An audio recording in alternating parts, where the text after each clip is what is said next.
É uma honra poder compartilhar a palavra do Senhor com todos vocês. Como ele já comentou, né? E o meu sotaque também me entrega bem rapidinho.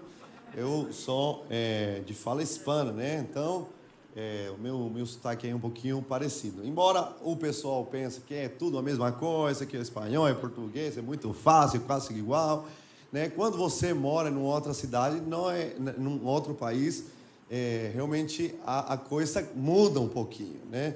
Mas se eu falar alguma coisa errada, desde já me perdoe, ou se eu não conseguir me expressar tão bem, eu declaro que o Espírito Santo te dará a interpretação de toda a língua. Em nome de Jesus, você vai entender tudo direitinho para a glória de Jesus. E realmente parece brincadeira, mas quando a gente chegou aqui em São Paulo, alguns anos atrás, 6 anos atrás, realmente foi uma coisa muito preciosa. Mas nós fomos nos adaptando ao idioma, né? Todo dia eu ia para a padaria comprar pão e eu chegava lá para falar para a moça, você me dá 12 pães. Aí a mulher me olhava meio estranho, será que é pão doce ou pão francês? Não estou entendendo, né? E é porque no espanhol o número 12, pronúncia doce, aqui é diferente, né? Então eu teve que mudar de número. Eu comecei a pedir, então não, eu vou mudar, vamos diminuir, vai ser 10. Então eu chegava, moça, você me dá 10 pães? Ela sempre me entregava 3 pães. Eu não entendo por quê. Mas eu perguntava para as pessoas, como se diz esse número? Aí eles me diziam 10. Tá, beleza. Eu ia treinando para a padaria toda manhã. 10. Eu chegava lá, moça, me dá 10 pães. Me dava 3 de novo. Aí eu desisti, deixamos de pedir pão. Então já não comemos mais pão em casa e realmente não é brincadeira. Realmente nós não comemos mais pão em casa.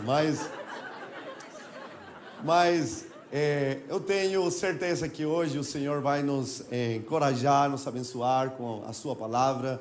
Eu sempre lembro de um homem de Deus que ele levava a mensagem nas cadeias, né, para os presos, e ele um dia estava pregando o evangelho para um desses caras que estava lá, e ele olhava um pouco receoso de longe, até que um dia ele falou bem na cara dele: cara, não prega mais para mim, eu não quero Jesus, eu não quero nada de uma vida diferente, eu sou isso aqui, eu não vou sair daqui, e isso mesmo. Então, não prega mais para mim. Ele falou, o pastor que pregava para ele, falou assim: eu não acredito, eu creio que Deus vai te transformar. Então, me deixa pelo menos deixar uma Bíblia contigo. Não, não me deixa nada, falava ele. Sabe o que eu vou fazer com a tua Bíblia?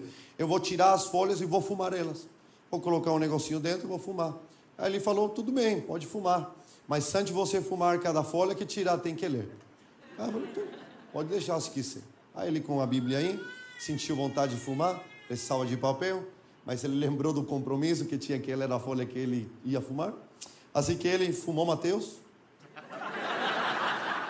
fumou Marcos. Quando chegou a metade do Lucas, caiu de joelho no chão, chorando, se arrependendo dos seus pecados, se entregando a vida para Jesus.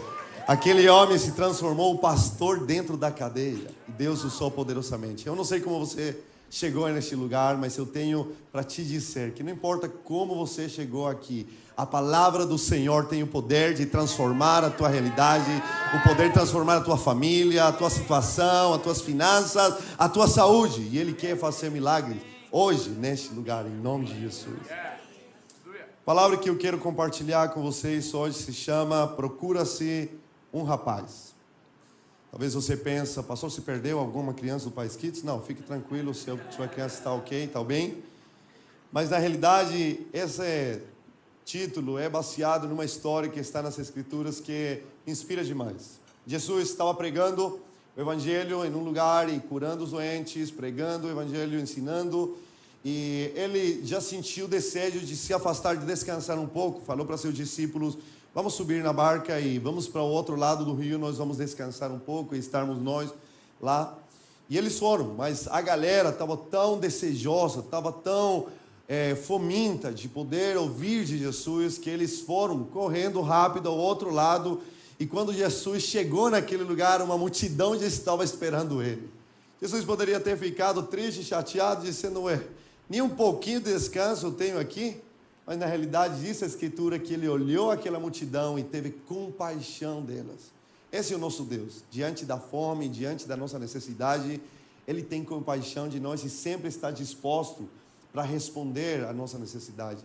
Ele diz que então começou a curar os doentes, ele começou a ensinar, a pregar eles, né? E realmente isso começou a demorar um pouquinho, né? A Escritura diz que os discípulos falaram para Jesus em Mateus 14, 15, dizendo: ao cair a tarde, os discípulos, aproximando-se deles, disseram: este é um lugar deserto, já está ficando tarde, manda embora a multidão para que possam ir aos povoados comprar comida.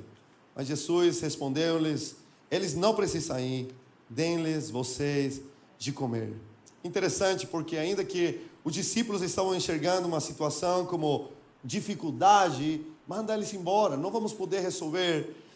Jesus não estava, nem Deus enxerga os problemas como dificuldades, nem como limitações. Eles simplesmente são oportunidades para manifestar a sua glória.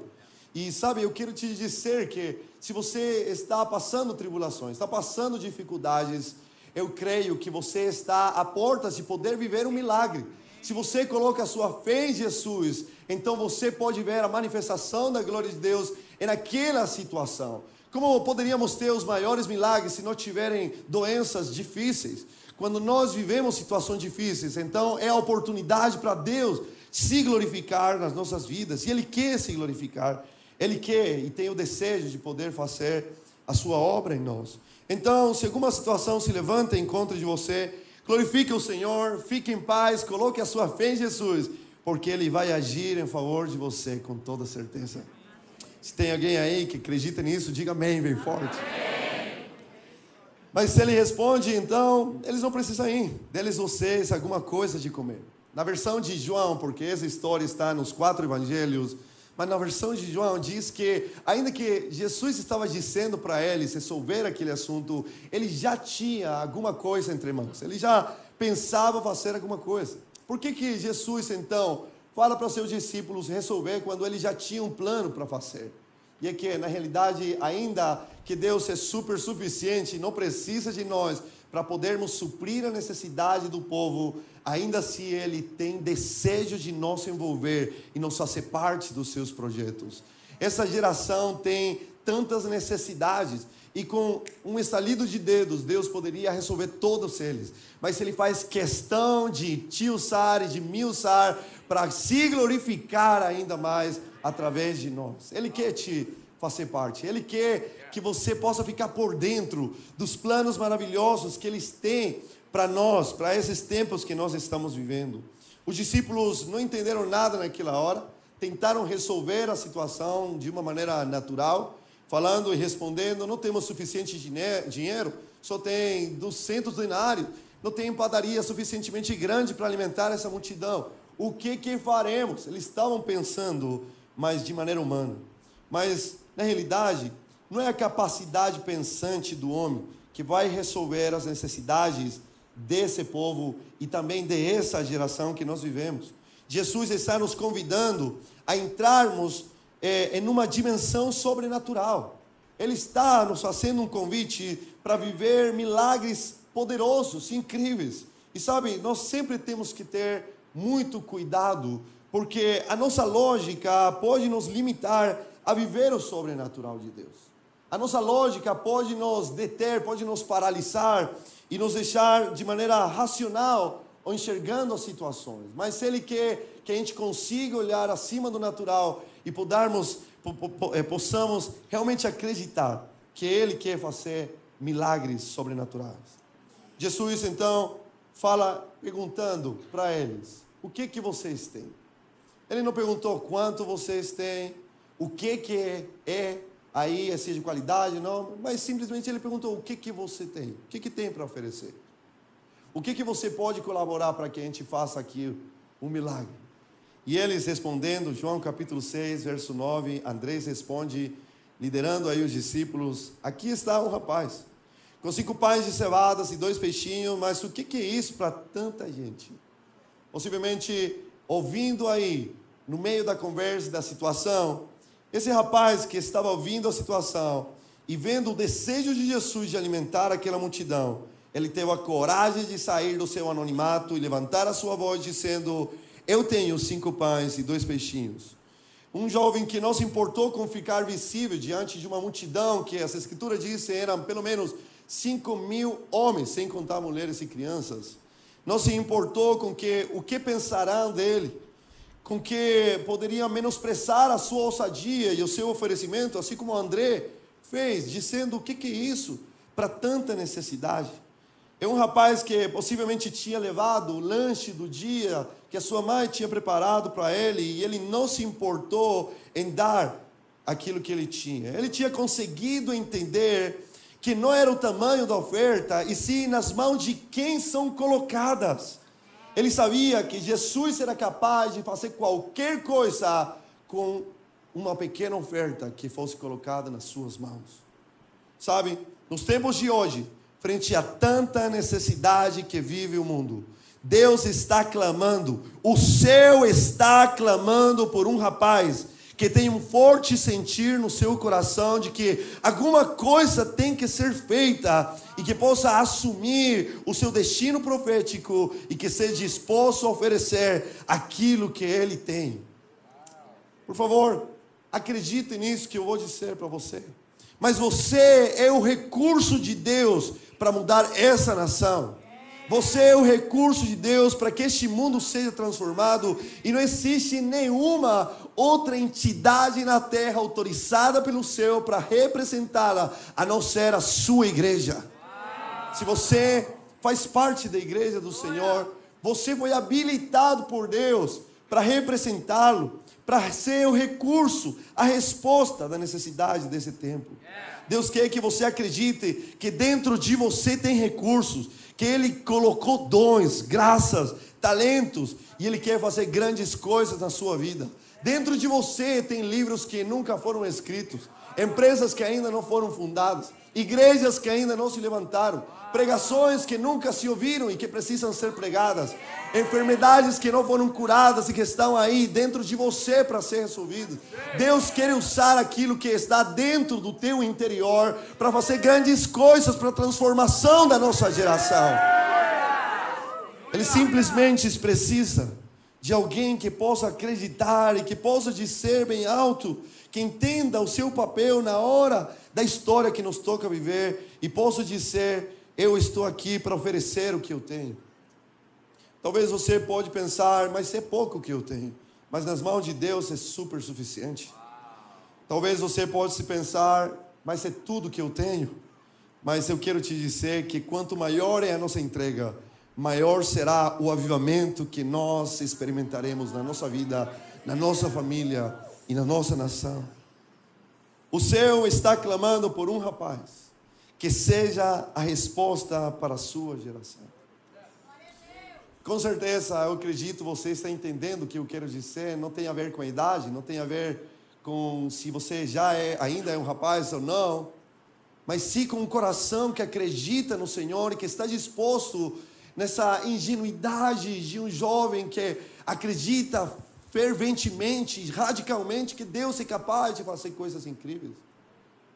Sabe, esse jovem tinha algumas características que eu creio, elas podem nos inspirar. Eu creio que nesse tempo Deus continua buscando rapazes com essas características. A primeira delas é: procura-se um rapaz que vença a vergonha e as limitações. Esse jovem, com toda certeza, teve que vencer a vergonha da visibilidade, levantando sua mão bem alto e ficar visível diante de todo mundo. Teve que se posicionar de frente com aquilo que ele estava acreditando naquela hora. Era possível fazer um milagre com aquilo que ele tinha. Teve que vencer a vergonha da rejeição, do que falarão, do que pensarão da minha oferta. E também ele teve que vencer as suas limitações, porque não era muito realmente o que ele tinha para oferecer. E ele poderia talvez pensar: não vou dar conta com essa situação, não sou capaz de resolver isso, só tenho 5 pães e 2 peixinhos. Mas todos temos limitações, todos temos dificuldades que podemos enfrentar. Alguns talvez físicas, de mobilidade, ou talvez de fala, como Moisés se desculpava diante de Deus, dizendo: eu não posso assumir esse meu chamado de libertador, porque eu não tenho facilidade de fala. Mas na realidade, nenhuma situação pode nos limitar ou impedir, não tem o poder de nos impedir viver o nosso chamado em Deus. Nenhuma delas.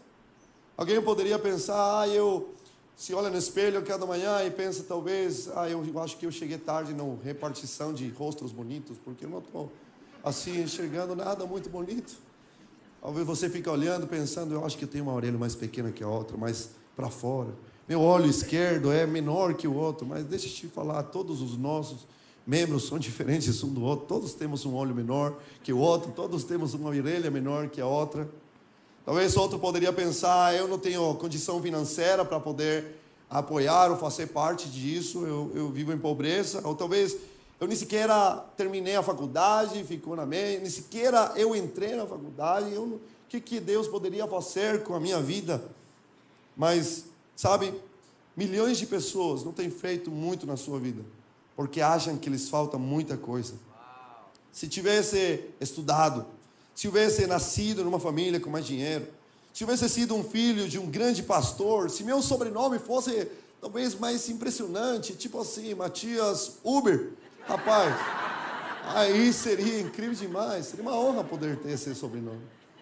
Seguramente você já pensou alguma dessas coisas. E se eu houvesse tido, aí sim que eu houvesse podido ser usado poderosamente. Mas o que tem paralisado as pessoas não é o que elas são, mas sim o que elas assumiram não ser.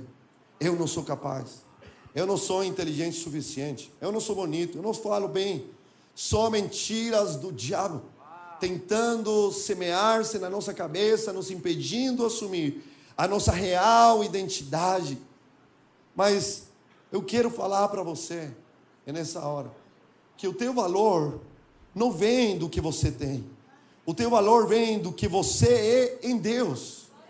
O teu valor, vou voltar a repetir para você, pegar aquilo.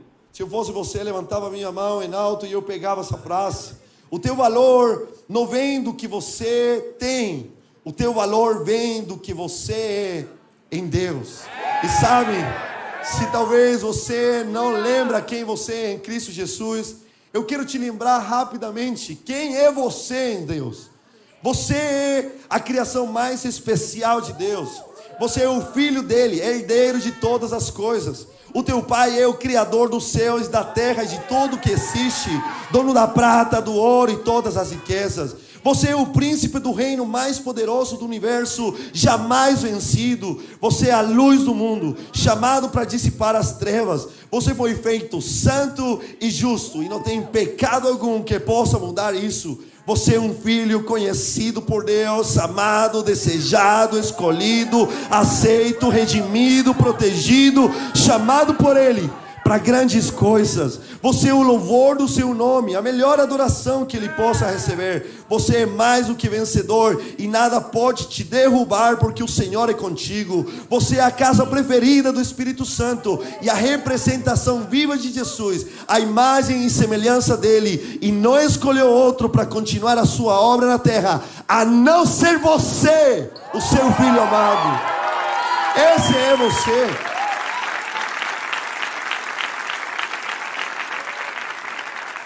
Essa é a tua identidade. Essa é verdadeiramente quem é você. Deus não precisa que você tenha tudo que você houvesse gostado de ter para Ele te usar. Ele simplesmente precisa de um rapaz que possa acreditar, de uma moça que possa acreditar e que coloque nas mãos do Senhor aquilo que Ele tem. O resto é com Deus. É com Deus. Então, chega de aceitar as mentiras do diabo. É hora de assumir a nossa verdadeira identidade. Fala para teu irmão que está ao teu lado, chega de mentiras do inimigo. Vamos acreditar na nossa verdadeira identidade em Cristo. Alguns anos atrás, o pastor Eibe compartilhou uma história conosco que eu não consigo esquecer dela, é impactante demais. Existia uma crença que ninguém podia correr 1 milha em menos de 4 minutos. O corpo, diziam os especialistas, os médicos, não estava preparado para isso, não tinha condição física para suportar tanta velocidade. Os pulmões estourariam, eles explodiriam por causa da velocidade. E até então, o recorde que existia era de 4 minutos e 37 segundos. Ninguém tinha conseguido, por muitos e muitos anos. Mas na década de 1930, nasceram duas crianças na Inglaterra, que elas foram diagnosticadas com uma enfermidade que estabeleceria que eles nunca poderiam andar. Eles viveriam a sua vida inteira prostrados em uma cadeira de roda. Um deles aceitou aquele diagnóstico e verdadeiramente viveu a sua vida sentado numa cadeira de rodas. Mas outro, chamado Roger Bannister, ele desde pequeno se inconformou com isso. E ele disse, não, eu não aceito aquilo. Eu vou realmente conseguir andar, e com muito esforço, e com muita dedicação, e com muito treinamento, ele, no longo do tempo, conseguiu andar. Era já uma coisa miraculosa, não era possível. As pessoas já estavam felizes ao redor dele, que ele estava conseguindo fazer uma coisa que não era esperada. Mas ele tinha uma fome demais. Ele acreditava que era possível ir além daquilo. E ele começou a treinar e trabalhar para tentar correr. Eu vou correr. As pessoas ao redor dele até abafavam a fé dele, dizendo, cara, é suficiente, você não precisa demonstrar nada, você já anda, como assim vai querer correr agora? Ele falando, não, eu vou correr. E depois ele entrou na faculdade de Oxford para estudar medicina, e ele foi se especializando na capacidade do poder da mente frente às limitações do corpo físico. E ele queria provar em carne própria, é possível vencer as limitações físicas, é possível sim, eu creio. E ele sabia daquela crença que ninguém podia correr uma milha em menos de 4 minutos. E ele decidiu, com 25 anos de idade, na cidade de Oxford, no dia 6 de maio, está aqui, 6 de maio, em 1954, em frente a um estádio cheio, ele decidiu desafiar o limite daquele decreto. Ele queria correr uma milha em menos de 4 minutos. O estádio estava cheio, todo mundo na expectativa. Ele foi correr aquela milha e quando estava chegando na sua última curva, ele começou a pensar, eu não vou conseguir fazer isso. E de repente ele sentiu todo o público no estádio se levantando a torcer por ele. E ele sentiu um ânimo, ele voltou a acreditar e disse que desde a última curva até a reta final, ele deu o seu melhor e correu com todas as suas forças.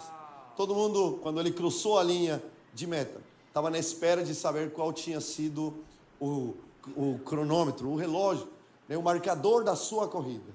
Quando eles ouviram 3 minutos e 59 segundos, o estádio inteiro veio em cima dele, acreditando que agora era possível conseguir fazer coisas que muitos disseram que não era. Sabe, depois dele, 47 dias depois, um outro homem conseguiu romper o recorde dele também.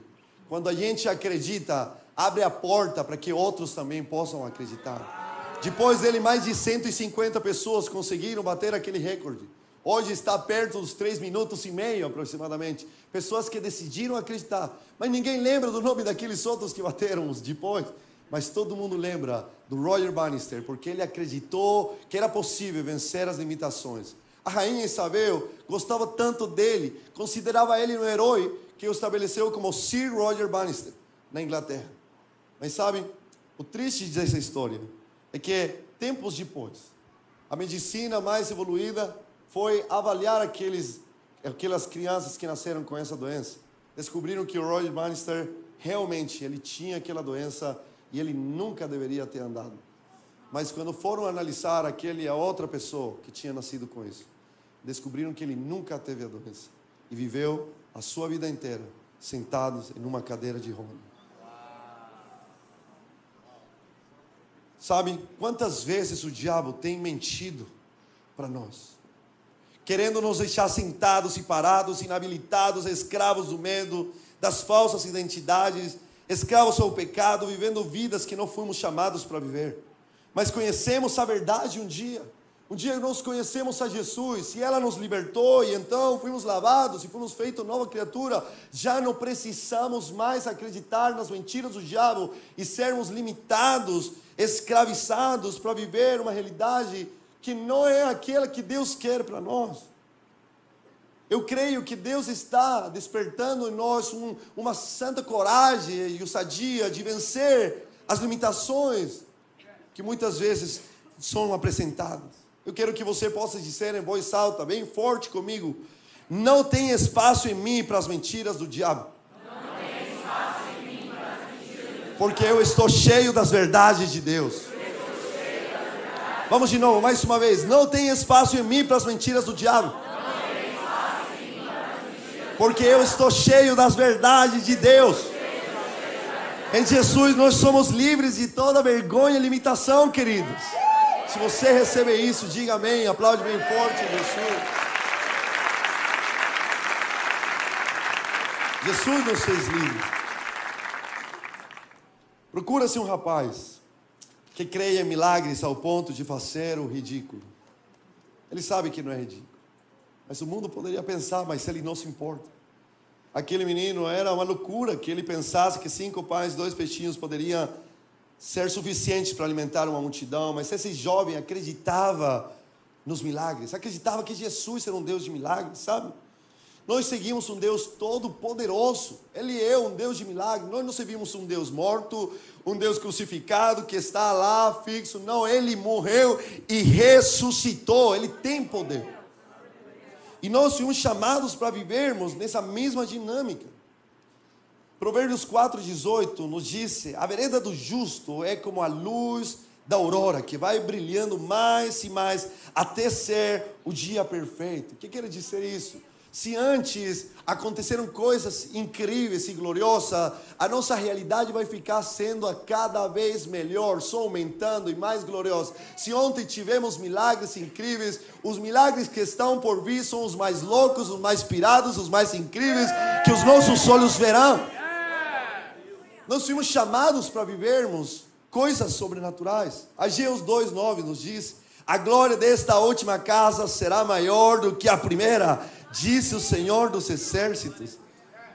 E a Bíblia nos deixa bem claro, fomos chamados para vivermos cada vez em uma dimensão maior. E Jesus nos prometeu: digo-lhes a verdade, aquele que crê em mim fará também as obras que eu tenho realizado, fará coisas ainda maiores do que essas, porque eu estou indo para o Pai, e eu farei que vocês me pedirem em meu nome, para que o Pai seja glorificado no Filho. Uau! Glória a Deus. Se Moisés abriu o mar, se Ele mandou maná do céu, se Ele ressuscitou um morto depois de vários dias, não quero nem imaginar aquilo que nós vamos ver nos próximos dias. Você e eu fomos destinados para viver coisas incríveis. Fala para o teu irmão que está ao teu lado, não importa qual seja a dificuldade, o nosso Deus é um Deus de milagre. Esse jovem teve a fé que os discípulos não tiveram, sabe? E Deus não nos deu um espírito de medo, não nos deu um espírito de covardia. Ele sim nos deu um espírito de ousadia.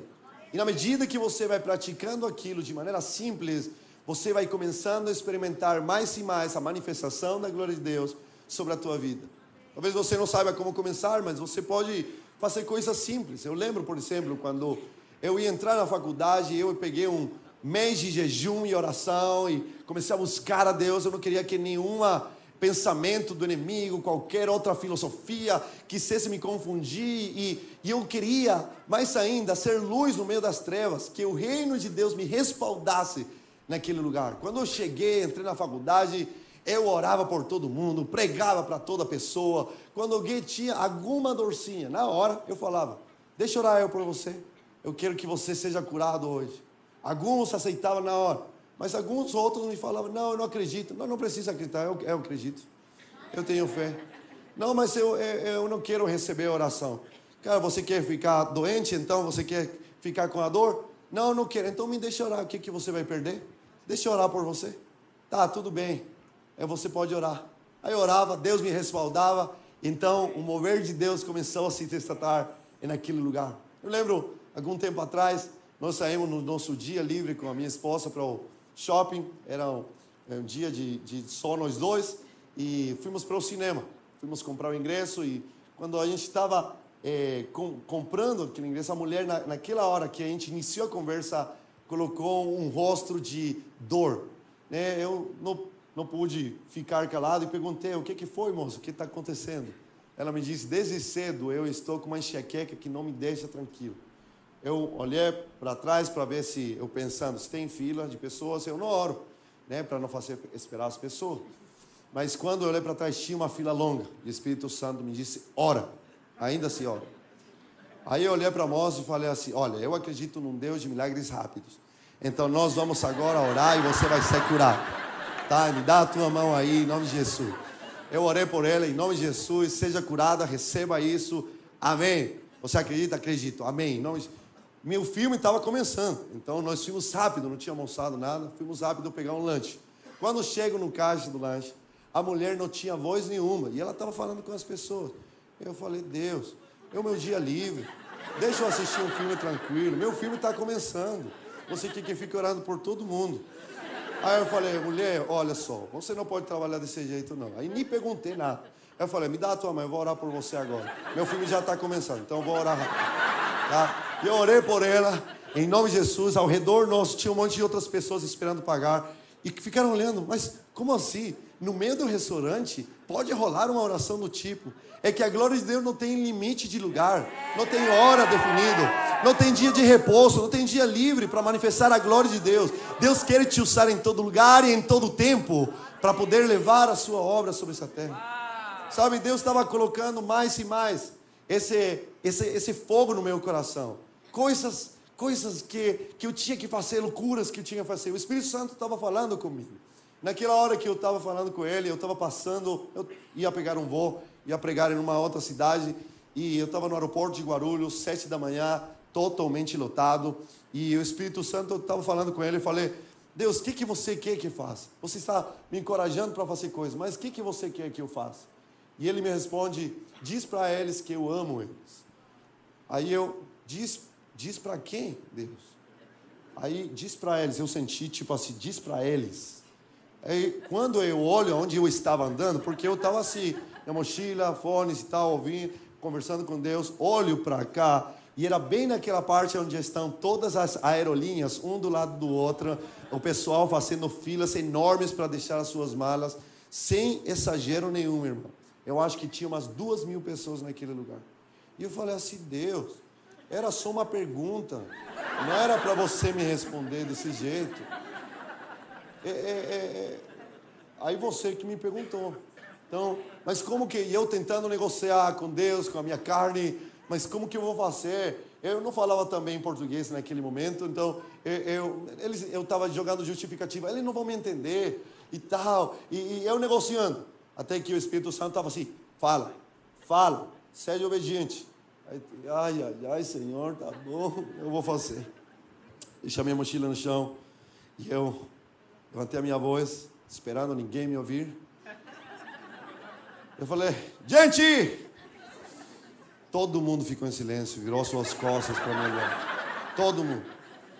Mas por que eles me ouviram?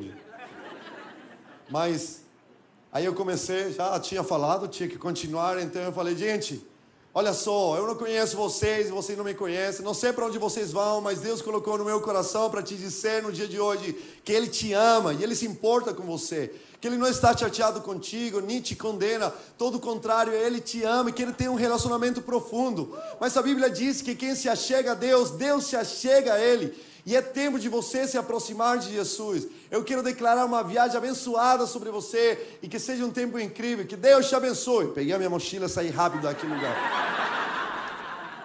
Morto de vergonha. E naquele lugar eu vi de todos os rostos, pessoas que olharam para mim dizendo, o que esse cara está fazendo aqui? Outros que simplesmente viraram suas costas e continuaram na mesa. Outros que estavam com um sorriso no rosto, olhando para mim, de orelha a orelha, dizendo assim, aí você sabe que aquele cara é crente. Mas eu não vi nenhuma hora, nenhuma mão levantada, sabe? Uma pessoa chorando, se arrependendo, entregando a sua vida para Jesus, e eu fui falando com Deus.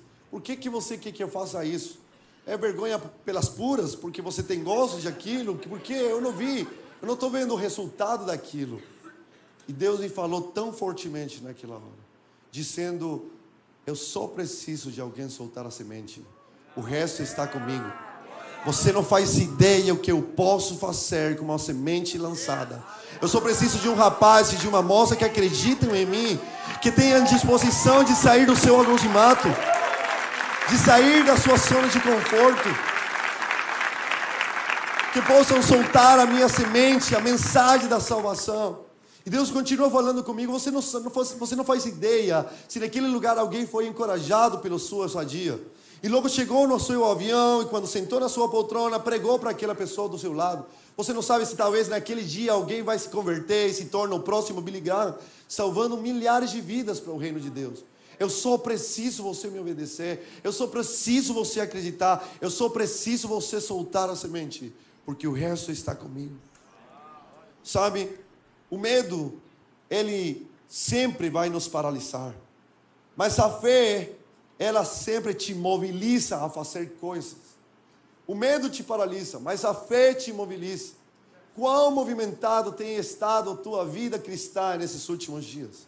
Quantas coisas você está conseguindo fazer no reino de Deus? Você vai conseguir ver quão vaciada na fé a tua vida está caminhando. Mas eu quero te encorajar nesse dia. É tempo de assumirmos o nosso chamado. Outra característica desse jovem, que Deus continua procurando. Procura-se um rapaz que esteja disposto a semear a sua vida pela sua geração. Esse rapaz ficou na história. Ninguém sabe o nome dele. Poderíamos até inventar um nome para ele, tudo bem. Mas ele marcou uma das histórias mais icônicas das Escrituras que o mundo inteiro conhece. Tudo promovido pela oferta e a doação, pela semeadura de um jovem que esteve disposto para alimentar uma multidão de pessoas que estavam famintas. Esse jovem não pensou de maneira egoísta, guardando para si o que ele tinha. Ele não pensou, isso aqui é meu, é a minha mãe que me deu. Ele olhou Jesus, olhou as multidões, entendeu uma consciência de sacrifício, e então ele não teve outra que entregar aquilo nas mãos de Deus, aquilo que ele tinha. Não tem como marcar a história sem estar disposto a se sacrificar como uma oferta ao Senhor. Sabe, e as pessoas que têm marcado a história sempre têm algumas características que são repetidas nessas pessoas. São pessoas que têm colocado seu tempo, seus dons, seus bens, sua família à disposição de Deus. São pessoas generosas que investem na extensão do reino. São pessoas que passam tempo a sós com Deus, buscando profundamente e com intensidade a face de Deus. São pessoas que as vigílias e o jejum fazem parte da sua caminhada constante. Pessoas que têm um alto nível de compromisso com a edificação da igreja local, servindo com toda alegria em todo o tempo. Pessoas que são sérias com Jesus e não negociam os princípios da palavra. Pessoas que amam a santidade e não aceitam o pecado na sua vida. São pessoas que ainda que ninguém está vendo elas são íntegras porque querem glorificar ao Senhor em tudo o que elas fazem e em todo o tempo. São pessoas que estão dispostas a ser luz em lugares de trevas, sem ser religiosos nem condenadores, ardem de compaixão pelos que ainda não foram alcançados. Para ser parte, queridos, de um mover que impacte a geração, que vai ser lembrada na história, é necessário ser profundos com Cristo. E não tem como falar disso e não lembrar dos irmãos morávios. Pessoas que elas decidiram acreditar em uma verdade. Todos aqueles que eram parte da igreja do Senhor foram chamados para ser usados no reino. Não é simplesmente para alguns, não é tempo de uma superestrela gospel, não. Todos fomos chamados para ser usados no reino de Deus. Eles acreditavam e pregavam isso. Um rei católico romano não gostava dessa pregação e começou a persegui-los duramente. Eu quero poder chamar aqui já o louvor para estar encerrando esse tempo. E sabem, eles começaram a viver em perseguição. Eles eram fugitivos, eles eram refugiados em lugares de terras estrangeiras. E realmente eles começaram a sentir muita dificuldade na sua fé. Mas algumas dessas famílias ouviram falar de uma cidade na Alemanha que eles poderiam expressar a sua fé com liberdade. Eles souberam de um homem chamado Conde Zinzendorf, que tinha um terreno enorme e um castelo gigante, onde podia receber aquelas pessoas.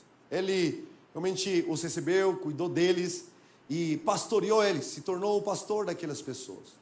Alguém poderia pensar, agora eles estão livres da perseguição, então talvez eles vão ficar mais tranquilos, talvez mais acomodados, mas na realidade aconteceu o contrário. Eles começaram a buscar de maneira tão intensa a presença do Senhor Jesus, que eles um dia entraram em oração e não saíram pelos próximos 100 anos. Eles começaram a orar 24 horas contínuas, 7 dias por semana. Eles iam tendo uma troca de pessoas. Uns saíam para descansar e outros entravam. Uns saíam para comer e outros entravam. E assim não deixou de funcionar aquilo por 100 anos contínuos. 2 jovens de 20 anos que estavam lá, ouviram falar de uma ilha no leste da Índia, com 3.000 escravos africanos. Um senhor que governava todos eles, ateus. Não existia uma igreja naquele lugar. Ninguém tinha ouvido a mensagem de Jesus Cristo. Alguma coisa aconteceu neles. Eles pensaram, alguma coisa tem que ser feita. Eles precisam ouvir do Senhor. Nós não podemos ficar aqui tranquilos. Temos que fazer alguma coisa. Eles conseguiram entrar em contato com aquele senhor, dono daquela ilha, e começaram a tentar a convencê-lo de eles poderem ir até lá para pregar o Evangelho. Mas aquele homem respondeu duramente, ninguém que queira falar daquela coisa sem sentido vai entrar na minha ilha. A única forma que eles podiam ter acesso era através do barco dele. De tanto em tanto ele saía da sua ilha para vir e contratar novos escravos, comprar novos escravos e levá-los de volta para viver uma vida de escravidão. Aqueles 2 jovens, 20 anos de idade, 2 rapazes, entenderam que não tinha outra forma de poder ir até lá, a não ser como escravos. E eles decidiram se auto-vender como escravos para aquele homem.